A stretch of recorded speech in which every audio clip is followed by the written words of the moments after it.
I hear the same thing from pre-retirees constantly. I want out as soon as possible, and I get it. But early retirement doesn't fail because people leave too soon. It tends to fail because they leave without a plan for what happens next. I'm Jerry Bullock, a financial advisor and fiduciary with Radiant Vest.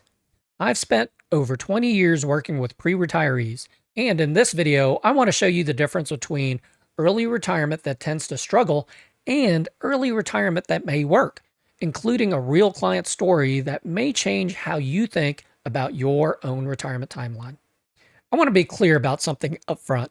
The desire to retire on your own terms at 60, at 62, whenever that may be, is completely reasonable.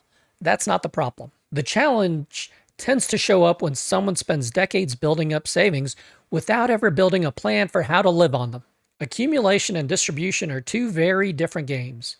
The rules change. The tax picture changes. The sequence of how you pull out money may matter in a way it never did during your savings years. And the households that tend to have the hardest time in early retirement aren't necessarily the ones who save too little.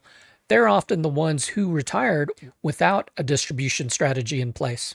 Quick note, before we go further, this video is for educational purposes only. The scenario I'm sharing is based on a real client, but all identifying details have been anonymized. This is not personalized financial, tax, or legal advice. Please consult a qualified professional for guidance specific to your situation. Here are 3 things that may change how you think about your retirement timeline.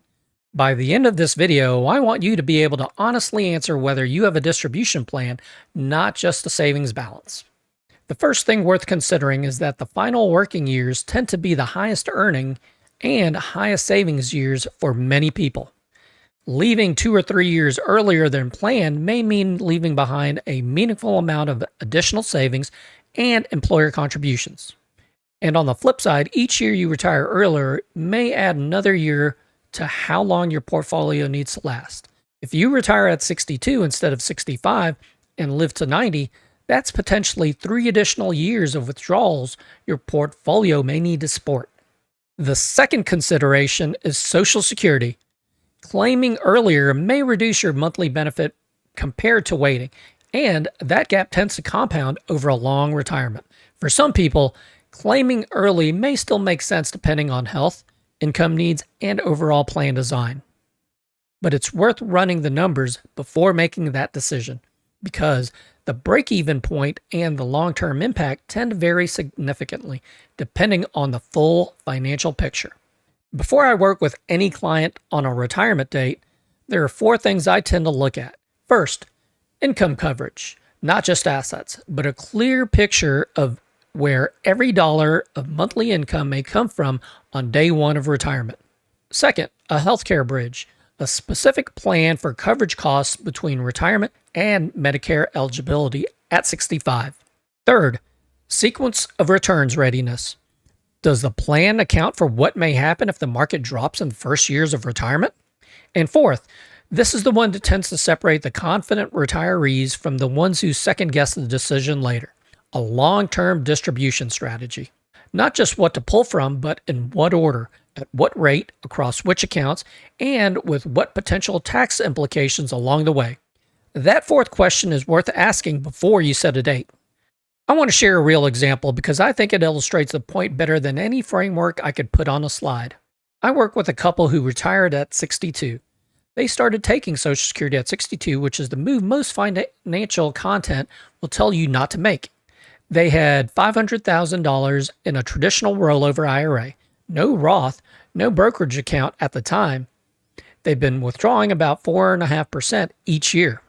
They don't live extravagantly, a trip or 2 within the U.S. each year, a house with a mortgage that's nearly paid off, and $25,000 in checking and savings as a steady emergency cushion. 6 years later, their portfolio has grown significantly from where it started, even after 6 years of consistent withdrawals. Now, did we do Roth conversions? No.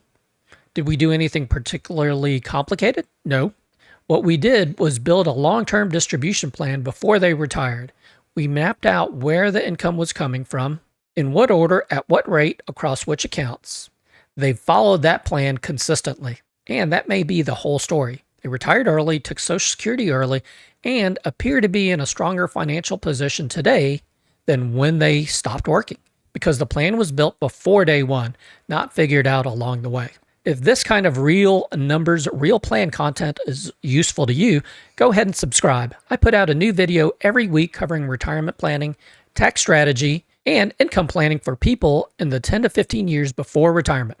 I want to address something directly because I can already hear the objection. They got lucky with the market, and I'd push back on that a little. Their portfolio was built as an income-generating, moderate portfolio designed to produce consistent returns and manage volatility, not to chase appreciation. The decisions came before the outcomes.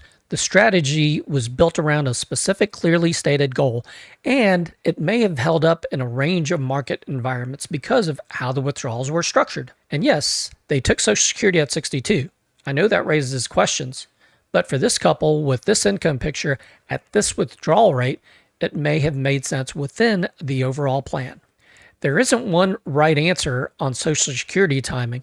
There's only the answer that may fit your specific numbers.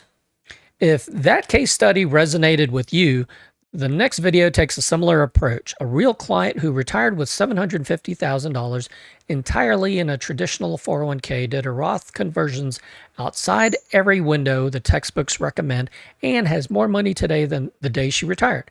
Watch that one next.